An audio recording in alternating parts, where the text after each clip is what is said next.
The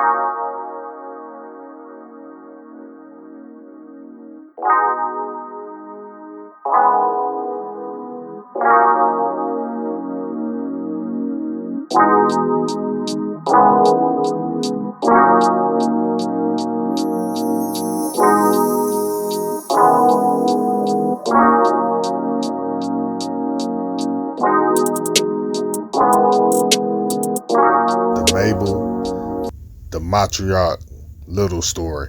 Mabel was born to former slaves John and Cassandra. Her maiden name is Bonner. Mabel's father, John, passed when she was 2 years old. After the emancipation, Mabel and her sister, Ruth, worked on her grandparents' farm. Her mom, Cassandra, remarried. At 4 years old, Mabel fed the chickens, turkeys, and geese.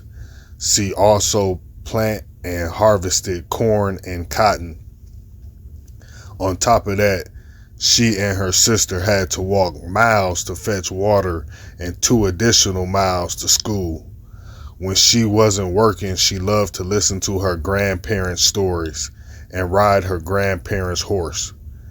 She learned how to ride at 4 years old.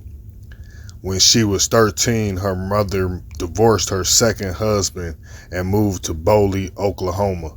Mabel liked Boley, but felt it wasn't enough opportunity for her ambitions. She set her ambitions on college.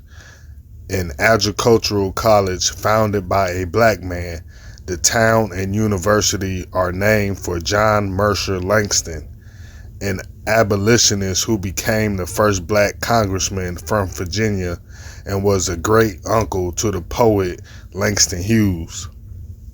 At 17 years old, Mabel left Boley with $1 and some change, full of hope, resilience, and a mission. She literally had $1 and a dream.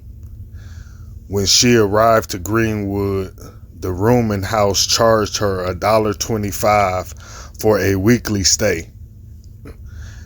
After she paid her room and walked 2 blocks to a cafe because she was hungry, and she got a job working in a white hotel connected to the cafe.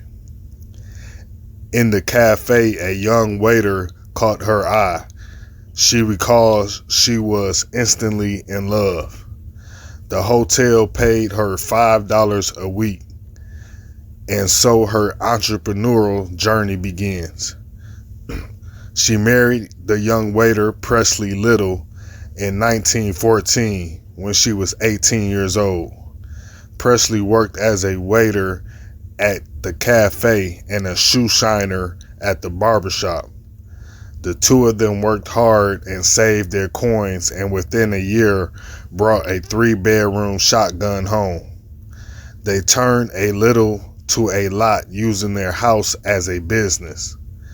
Presley operated his shoe shine business in one room, and Mabel launched a beauty salon in the 2nd bedroom, with the 3rd bedroom being their bedroom. Even though she was just starting a salon in her house, she took her business serious. Earning a certificate from Madam C.J. Walker's School of Beauty, her company was booming. Little relocated the Little Rose Beauty Salon to 612 East Archer Street. There she hired a staff of 3 beauticians and had built a clientele of over 600. An article in Ebony magazine describes that Thursday nights were Maid's Night Out in Greenwood, the one day a week that servants of the white community would be allowed to take the evening off and enjoy themselves. Young ladies would come to Mabel Little to look their best, knowing that she had her magic touch. Her hard work paid off.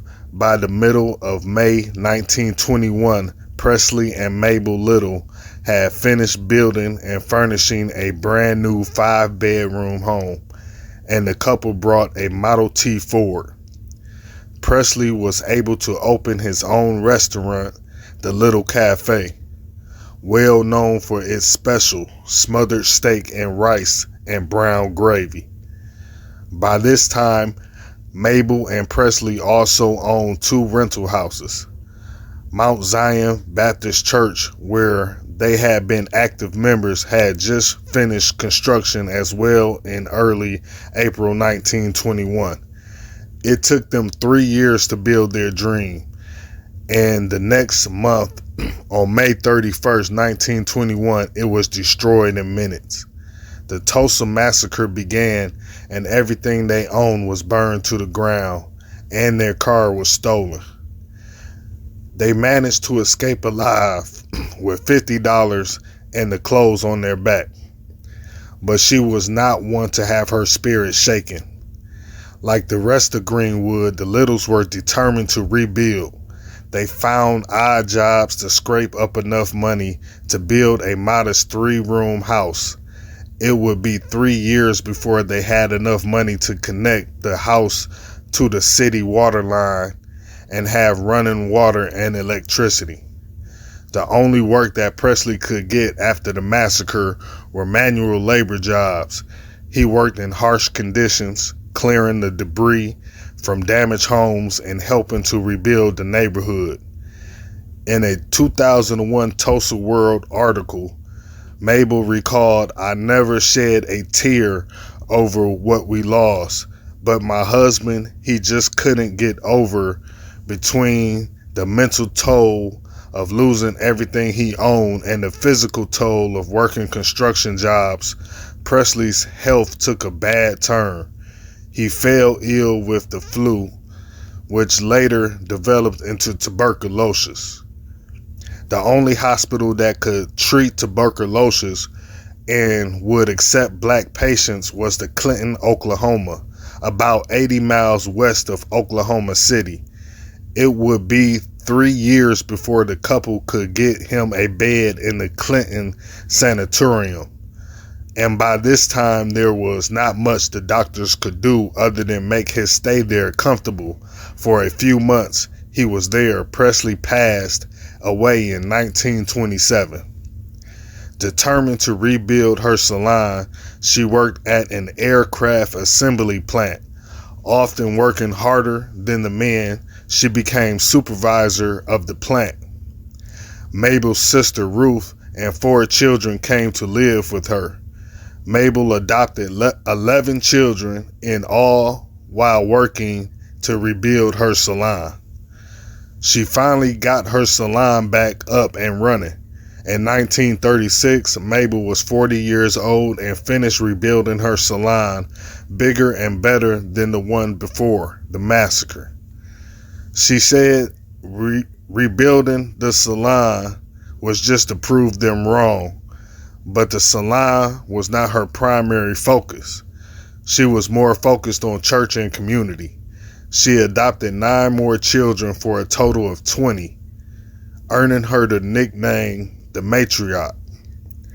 A matriarch is a woman who rules or dominates a family, group, or political administration. Little lived to be 104 and was a constant activist in the community of Tulsa for black individuals. She even has the Mabel B. Little Heritage House in downtown Greenwood in her honor.